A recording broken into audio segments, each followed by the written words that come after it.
দিনটা ছিল 26শে December. Metro করে চলে গিয়েছিলাম কলকাতা ময়দান ভিক্টোরিয়া মেমোরিয়াল দেখার জন্য। তারপর ওখানে পৌঁছে বাইরে থেকে ভিক্টোরিয়া মেমোরিয়ালের কিছু ছবি ক্লিক করে নিলাম।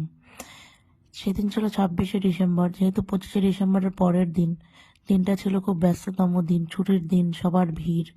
আমি আর মা ওখানে গিয়ে টিকিট কাটলাম এবং টিকিট কেটে সোজা পৌঁছে গেলাম ভিক্টোরিয়া মেমোরিয়ালের মিউজিয়ামে।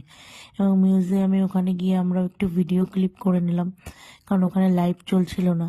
যেহেতু এত লোকের ভিড়, নেটওয়ার্কের প্রবলেমের জন্য লাইভ শেয়ার করা যাচ্ছিল না। তারপর আমরা একটু চারিদিকটা ঘুরে দেখলাম, কি সুন্দর মার্বেলের কাজ। এবং তারপর আমরা চলে গেলাম উপরে। উপরে দোতলায় গিয়ে দেখলাম ওখানে এখন নতুন শুরু হয়েছে লাইট শো।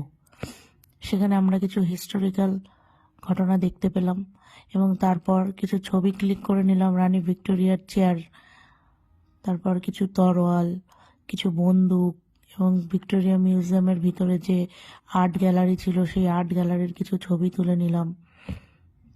তারপরে যে এখানে তোমরা দেখতে পাচ্ছ মিউজিয়ামের ছবিগুলো। এবং তারপর আমরা বাইরে আসলাম, বাইরে এসে নিজের কিছু ছবি ক্লিক করে নিলাম, যেহেতু ওখানে লাইভ বা ভিডিও কিছুই চলছিল না, এই জন্য নিজেরাই কিছু ছবি ক্লিক করে নিলাম।